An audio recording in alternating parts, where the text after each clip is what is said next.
Le second sujet de cette émission porte sur un homme qui est un peu trop content ces derniers temps, je ne sais pas pourquoi.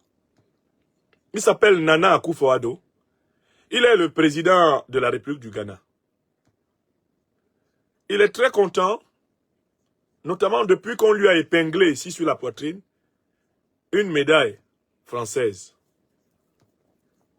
Nana Akufo-Addo, dont le crâne luisant n'est pas sans inspirer des descriptions romanesques, était tellement heureux que de voir les images de sa réception de cette médaille, je n'ai pu m'empêcher de penser au célèbre roman de Ferdinand Oyono, Le vieux nègre et la médaille. En effet,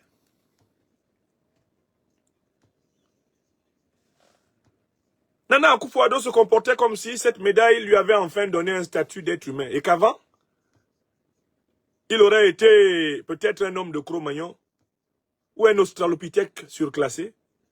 Avant, il était peut-être un néandertalien, il était peut-être un gnome ou un Wisigoth ou je ne sais, un individu venu de l'underground. Face à la médaille, Nana Akufo-Addo comme Meka, le personnage du roman de Ferdinand Oyono, était en état de veulerie, de vénalité. Il était en état d'aplaventrisme. Nana Akufo-Addo, face à une médaille, une malheureuse pauvre petite médaille, Nana Akufo-Addo était littéralement dépourvu de colonne vertébrale. Il rampait. L'individu avait été reptilisé face à une médaille, comme Meka, dans Le vieux nègre et la médaille de Ferdinand Oyono. Nana Akufo-Addo n'avait plus de dos. Nana Akufo-Addo n'avait plus d'honneur, il n'avait plus de dignité, il n'avait plus de retenue. Il n'était que reconnaissance pour une magnificence qui n'était que pure apparence.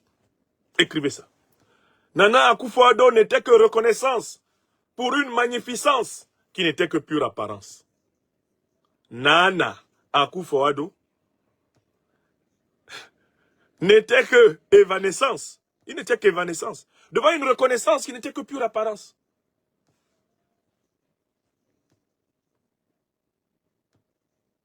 Mais on se serait attendu à ce que Nana Akufo-Addo rentrât sans bruit, ni klaxon, après ce qu'il considérait comme une consécration, mais qui était en réalité une humiliation. Oh que non! L'homme de retour à Accra organisa des fêtes grandiloquentes. On pria et on célébra, on trépigna, on convulsa.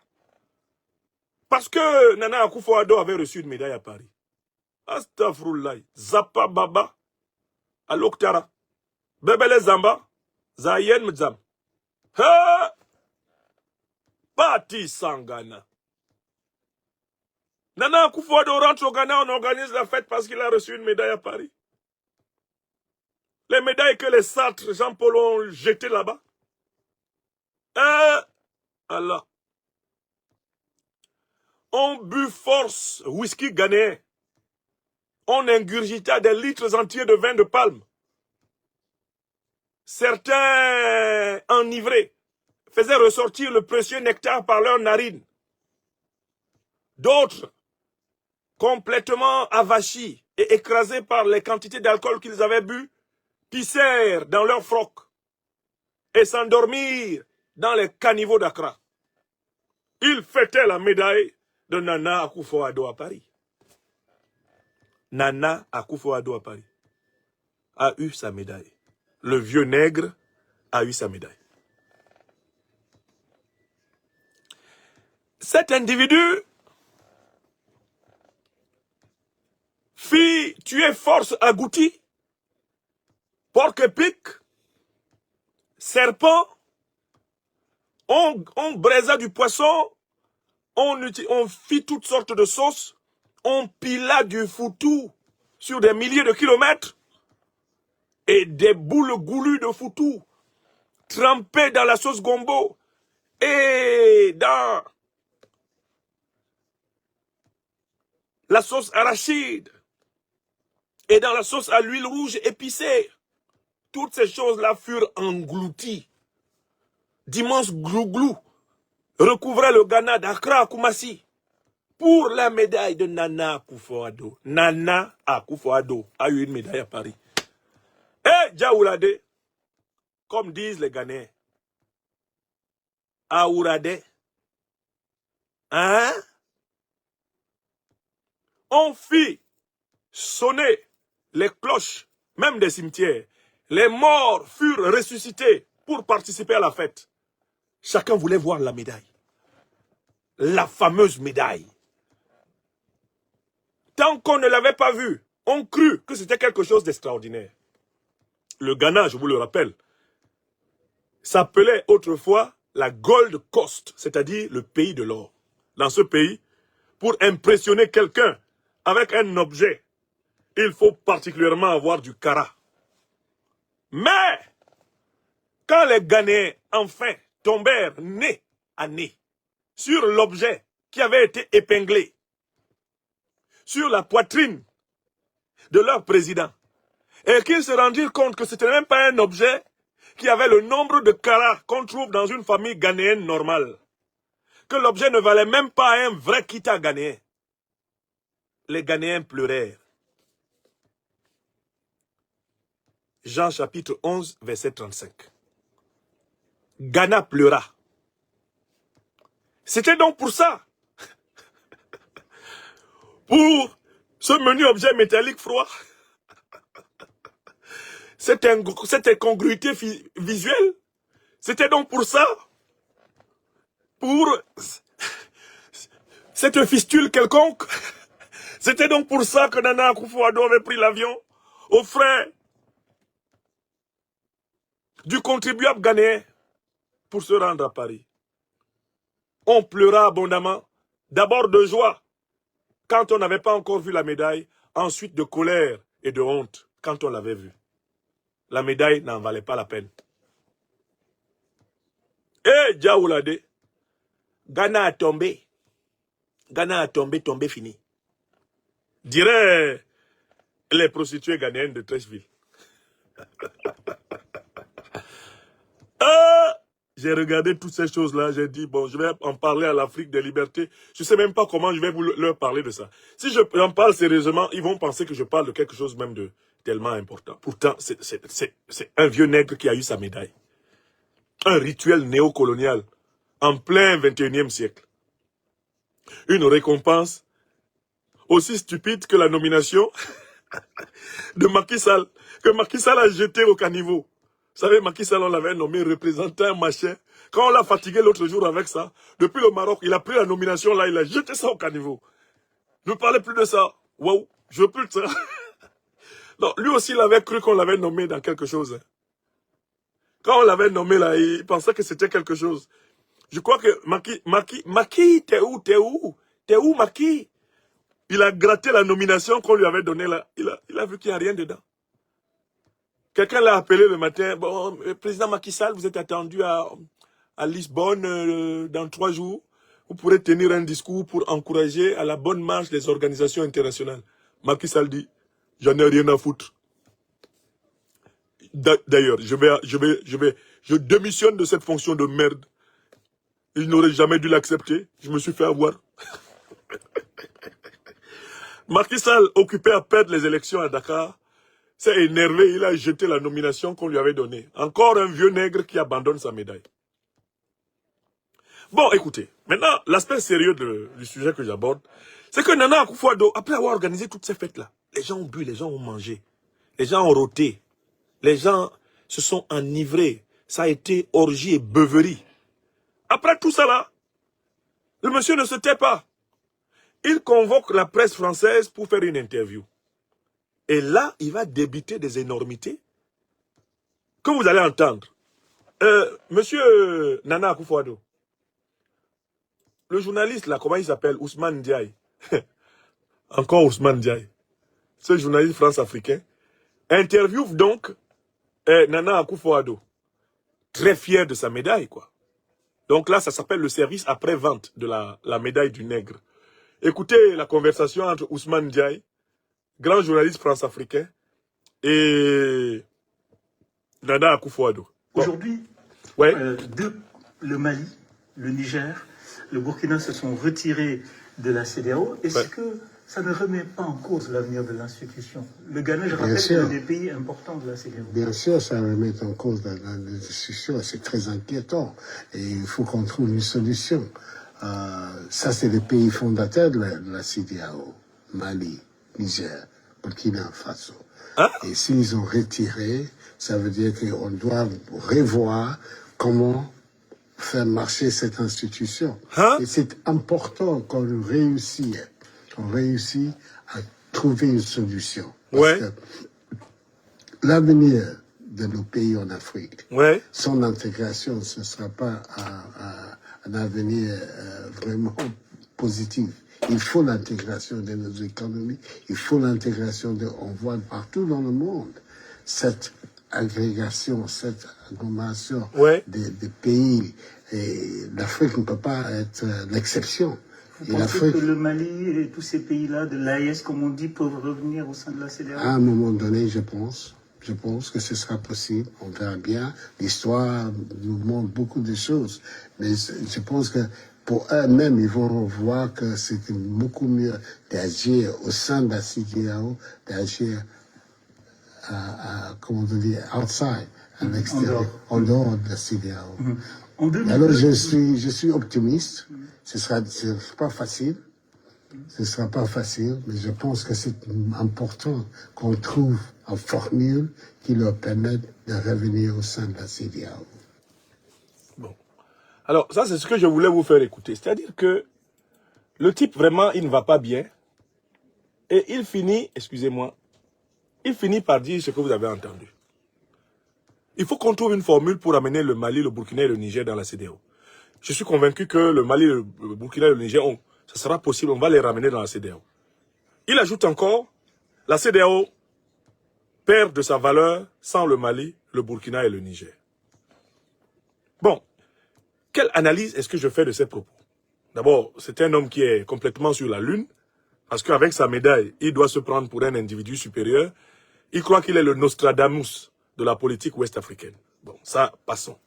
Mais écoutez, pourquoi est-ce qu'il insiste pour dire que sans le Mali, le Burkina et le Niger, la CEDEAO n'a plus sa raison d'être? La raison est toute simple.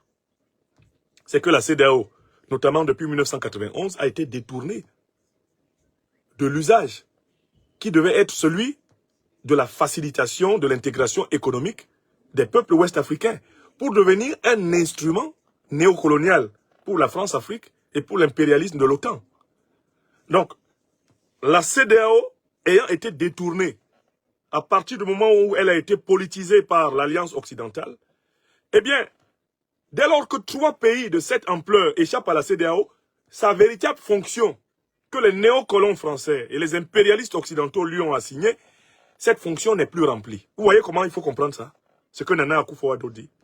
Pourquoi faut-il à tout prix forcer le Mali, le Burkina et le Niger à revenir? Mais parce que la vocation de la CEDEAO, c'était de maintenir tous ces pays sous le contrôle du néocolonialisme français et de l'impérialisme de l'OTAN. Sous le contrôle de l'Occident, pour couper court. Or, la sortie du Mali, du Burkina et du Niger remet en cause le plan. Parce que l'OPA qui a été accompli, à partir de la création en 1991, de la fameuse déclaration des principes politiques de la CEDEAO, qui a été dictée par les néocolons français et par les impérialistes occidentaux. À partir du moment où la CEDEAO a été détournée et qu'elle était devenue un moyen pour l'Occident de contrôler l'Afrique de l'Ouest, tout pays qui sort de ce schéma est par définition un pays qui remet en cause la CEDEAO. Vous avez compris? C'est ce que Nana Akufo-Addo nous dit. Mais il va plus loin. Il faut le comprendre encore plus profondément. Ce qu'il dit là est très grave. Il faut qu'on trouve une formule pour les ramener. Vous avez entendu? Pour eux, c'est une question mathématique. Donc, c'est une question de stratégie, de tactique. Mais quelle est la première formule qu'ils ont trouvée? C'est la guerre. Oui ou non? Quelle est la formule qu'ils utilisent actuellement pour ramener le Mali, le Burkina et le Niger dans la CEDEAO? C'est la guerre. Car les organisations terroristes qui attaquent le Mali, le Burkina et le Niger, prioritairement, Je vous ai expliqué ici la théorie de Loignon géostratégique et géopolitique. Quelle est la situation géostratégique et géopolitique de l'Afrique de l'Ouest? Vous connaissez la théorie de Loignon? Vous avez au milieu de Loignon le Mali, le Burkina et le Niger, la confédération donc de l'Alliance des États du Sahel. Ceux qu'on a envoyés immédiatement pour les attaquer, c'est les groupes terroristes. Ceux qui sont les bases arrière des groupes terroristes, ce sont les pays de la CEDEAO. Ceux qui sont le soutien des pays de la CEDEAO et des groupes terroristes, ce sont les puissances de l'OTAN. Voilà l'oignon géostratégique. Voilà l'encerclement dont souffre aujourd'hui l'Alliance des États du Sahel. Voilà l'oignon contre lequel se bat aujourd'hui l'Alliance des États du Sahel. Les groupes terroristes, Al-Qaïda et l'État islamique, sont des organisations qui ont été créées au Moyen-Orient avec le soutien des renseignements généraux occidentaux de l'OTAN. Ce sont ces organisations qui ont accompagné l'OTAN dans la destruction de la Libye pendant 6 mois et l'assassinat de Kadhafi. L'OTAN a veillé à leur donner des armes. C'est avec ces armes que ces organisations ont envahi le Sahel. Quand elles ont envahi le Sahel, les puissances de l'OTAN sont venues imposer leurs services militaires aux pays sahéliens. Ils ont organisé une réoccupation militaire de toute la bande sahélienne. Voilà comment ils ont imposé la MINUSMA, Barkhane, Serval. Et tout cela est remis en cause par le réveil, que dis-je, l'éveil des peuples sahéliens et de leurs dirigeants intrépides, le président Assimi Goïta du Mali, Ibrahim Traoré du Burkina et le président Abdourahmane Tchani du Niger. Donc Nana Akufo-Addo dit que l'AES est un problème mathématique. Il faut qu'on trouve une formule. On essaye actuellement le terrorisme. On essaye les coups d'État.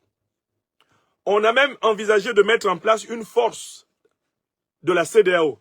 Il était même question à un moment donné d'attaquer frontalement, en plein jour, le Niger, pour rétablir un vassal de la France-Afrique, Mohamed Bazoum, le juntard de Niamey qui a fait boum, conformément à nos prévisions. Je lui avais dit qu'il allait faire boum. Quand je disais ça, Abou Tarka et Hassoumi Massaoudou se moquaient de nous. Je leur ai dit, vous allez faire boum. Et ils ont fait boum. Et maintenant, ils écoutent mes émissions, là où ils sont assis là. Tous. Et leur patron. Tout le monde écoute. Parce que même mes ennemis disent qu'ils apprennent beaucoup grâce à moi. Le peu que je sais là, même les ennemis apprécient. Mais on leur avait dit ça ici. Vous allez tomber.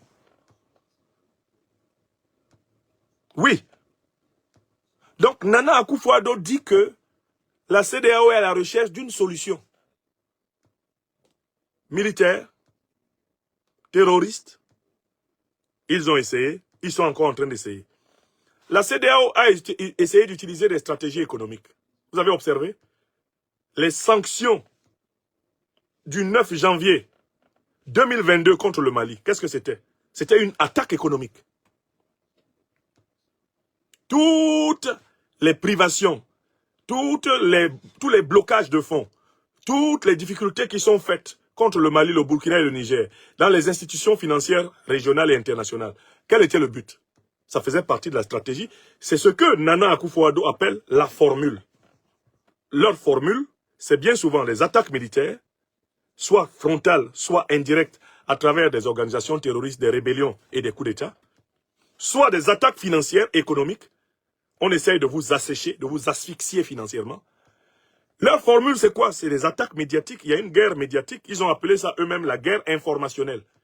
Ils essayent de dominer les cerveaux, de contrôler le mental des Africains en les bourrant de leur narratif mensonger. Ça fait partie de ce que Nana Akufo-Addo appelle la formule. Et on lui a donné la médaille. Parce qu'il a fait du Ghana la base arrière de la déstabilisation de l'Alliance des États du Sahel. C'est pour ça qu'on lui a donné la médaille.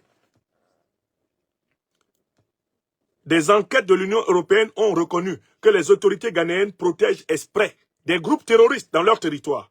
Des groupes qui opèrent au Burkina, au Mali et au Niger sont protégés par Nana Akufo-Addo. C'est pour ça qu'il a eu la médaille. Pour son travail de sape contre la souveraineté africaine. Est-ce que vous savez que cet individu s'est levé de ses pieds Il les a traînés, ses petits pieds, il les a amenés jusqu'à New York. Devant l'Assemblée générale des Nations Unies, la seule chose qu'il a trouvé de bon à dire, c'est d'accuser le Burkina d'être la base arrière de Wagner. Est-ce que vous savez que Nana Akufo-Addo a fait ça? Il était allé à l'époque où l'État ghanéen était en faillite financière. Et il pensait que pour obtenir des milliards de mendiants auprès du FMI et de la Banque mondiale, il fallait vendre ses frères. Il allait vendre le nom du Burkina là-bas. Il allait dire, oh, il faut une intervention de la communauté internationale pour empêcher que, eh bien, des mercenaires de Wagner s'installent au Burkina. Que la Russie s'installe au Burkina. Quand il a fini de dire ça, il a tendu la main pour qu'on le paye. On ne lui a rien donné. Il est rentré au Ghana et il a immédiatement augmenté le prélèvement d'or auprès des entreprises minières pour pouvoir faire face aux caisses vides du Ghana. Un parlementaire ghanéen a comparé Nana Akufo-Addo à un joueur du championnat britannique appelé Maguire. J'ai regardé cette séquence de l'Assemblée nationale du Ghana où un parlementaire explique ceci. Je vais le dire en anglais parce qu'en anglais c'est encore plus marrant. Et puis je vous traduis. One of the best soccer players of England, of the British Championship. His name was Maguire in Manchester United. When Maguire came in his team, everybody believed in him because everybody was sure that Maguire will help them to win the competition. But when the competition began, Maguire became the best scorer of goals against his own team. So that finally, Maguire became more dangerous for his own team than for the opponents. We have in this country another Maguire. His name is Nana Akufo-Addo. He's only putting goals against his own team. Le parlementaire là disait qu'il y a un joueur qui a joué à Manchester United en Angleterre. On l'appelle Maguire. Quand il est arrivé, Manchester était sûr d'avoir fait la meilleure recrue du football anglais. Donc on était sûr qu'avec lui, on va gagner le championnat. Quand le championnat a commencé, Maguire a commencé à marquer des buts rares contre son propre camp.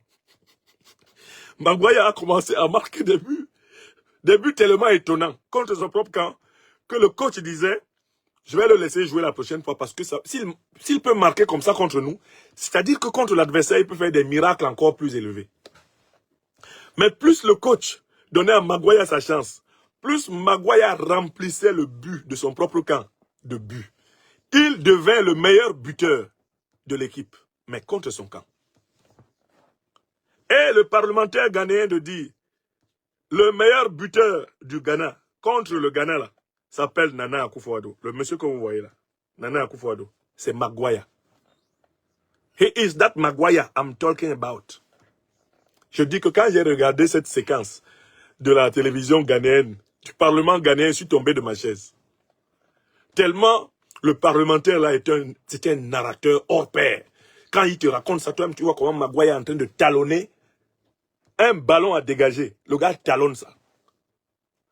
Il est le dernier défenseur, il doit sortir le ballon. Le gars talonne le ballon. Même le gardien regarde sa partie comme ça, il dit, ouais, là, Maguire, tu as fait ça propre. Au Cameroun, on avait un défenseur comme ça. C'est le gardien de but de l'équipe du Cameroun, Jacques Songo. Je le salue. J'espère qu'il va bien. Jacques Songo qui a raconté que, et avec l'accent bassa, hein, parce que chez nous, en pays bassa, les gens ont un accent particulier. Surtout ceux qui ont été bassaphones très tard dans leur vie. Très longtemps. Donc Jacques Songo aurait confié la chose suivante. J'ai plus peur de mes propres défenseurs que des attaquants adversaires. J'ai plus peur de mes propres défenseurs que des attaquants adversaires. Parce que Betek était en train de marquer à Songo, dans le canon, des buts incroyables. But de la nuque, but du dos, but du fessier. À un moment donné, quand il y avait une attaque contre le canon, Songo surveillait Betek et il surveillait l'attaquant. Le grand frère Betek, il ne faut pas te fâcher. On m'a dit ça. Je dis ça ici pour illustrer l'autogol. Mais tu étais un grand défenseur quand même. Mais apparemment, tu en as marqué quelques-uns à Jacques Songo, ton propre gardien. Donc, tu as un peu fait Maguaya. Nana Akufo-Addo, alias Maguaya, le meilleur buteur contre son camp du Ghana. Et un grand buteur contre l'Afrique. Le Maguaya de l'Afrique, Nana Akufo-Addo. Alors, on doit lui répondre. Après sa logorée là, où il prétend que le Mali, le Burkina et le Niger vont revenir, alors qu'ils lui ont dit bye bye, et ils ont même ajouté adieu. Disons à Nana Akufo-Addo qu'il a choisi de servir le néocolonialisme français et l'impérialisme occidental contre l'Afrique. Qu'il a choisi de cracher dans le fauteuil de l'Osariefo, Francis Kofi Kwame Nkrumah. Que les Africains, qu'ils soient au Ghana, dans les pays d'Afrique dite anglophone ou ailleurs, savent qu'il est un ennemi de l'Afrique et il sera traité comme tel dans les réseaux sociaux africains et par l'élite politique africaine éveillée. Que Nana Akufo-Addo sache que nous savons qu'il est dans le plan contre l'Afrique, le plan contre nous. Et que toutes les Africaines et tous les Africains éveillés veilleront à ce que sa carrière politique s'achève dans des conditions les plus désavantageuses pour lui et en faveur du peuple ghanéen qu'il contribue à appauvrir et du peuple africain dont il est un des liquidateurs négriers. Qu'il soit prévenu. Nana Akufo-Addo. Qu'il nage et on voit son dos. Voilà pourquoi je lui résume tout en anglais. Mr. Nana Akufo-Addo, you have just received a medal from your masters and you believe that that medal is clearly significant. For us Africans, your medal is nonsense. It is nothing in nothing. 0 plus 0 equals 0. That is the meaning of your medal. You just remember us. One of the best novel written by an African writer, and the name of that writer is Ferdinand Oyono. He's from Cameroon, and the novel is The Old Nigger and the Medal. You are a very shameful person because you receive medals from people who intend to maintain Africa under domination. You are a very shameful person because you are unable to bring prosperity in Ghana. You have sent all the Ghanaian economy to the IMF and the World Bank. And you are a beggar in Washington where you try to sell.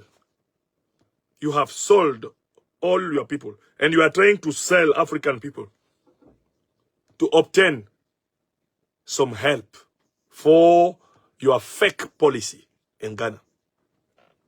You pretend that Mali, Niger, and Burkina Faso will be back. And that you will find the strategy, the best strategy for that. They will be back in the ECOWAS. You pretend so. We are telling you we know your plan. Your plan is operating now through terrorism because you host terrorist groups in Ghana. Your plan is operating now through rebellions, through coup d'etat against African free and sovereign states of the Sahelian State Alliance. We know your plan. Your plan is working through diplomatic intoxication. Your plan is working through every kind of fake news you are giving about Africa to those foreigners who intend to maintain Africa in poverty and to continue stealing our commodities forever. So you, Nana Akufo-Addo, we prevent you. Be careful. African people know who you are. And we intend to fight against your policy in Ghana and everywhere in Africa until you are gone from the oath in Accra. You are a very disrespectful person. You are a shame for our ancestors. Because at the head of the Ghanaian state, You have always been with the enemies of our continent. When I can think that you are sitting in the chair of Dr. Francis Kofi Kwame Nkrumah, author of one of the most important books of African politics and philosophy, entitled Africa Must Unite, I cry for my beloved Ghanaian country. So you, Nana Akufo-Addo, when Murnunu Maswele Nana Akufo-Addo, Bilem Gwong Be, Be Malto Keki, Unko, Hiki Jamli Gwenge, Mbungawe, Nirilembra, Mbungawe. Bilem Gwong Be Africa Yoso Yigo. So Bonu Africa Yoso, Nir Nyule, Bantuwe Man, Jamli Gol Nat Itol. Te machine mon Africa inchowe. On yan Africa in yanwe. Bon, voilà ce qu'on doit dire à Nana Akufo-Addo. J'espère qu'il va comprendre les 3 langues dans lesquelles je lui ai parlé. La première chose, abonnez-vous à cette page. Cliquez sur le bouton s'abonner qui s'affiche juste en bas. Et la deuxième chose, cliquez sur la cloche de notification pour ne rater aucune des vidéos que je publie ici très régulièrement. Retrouvez KDW Africa sur YouTube, Facebook, TikTok.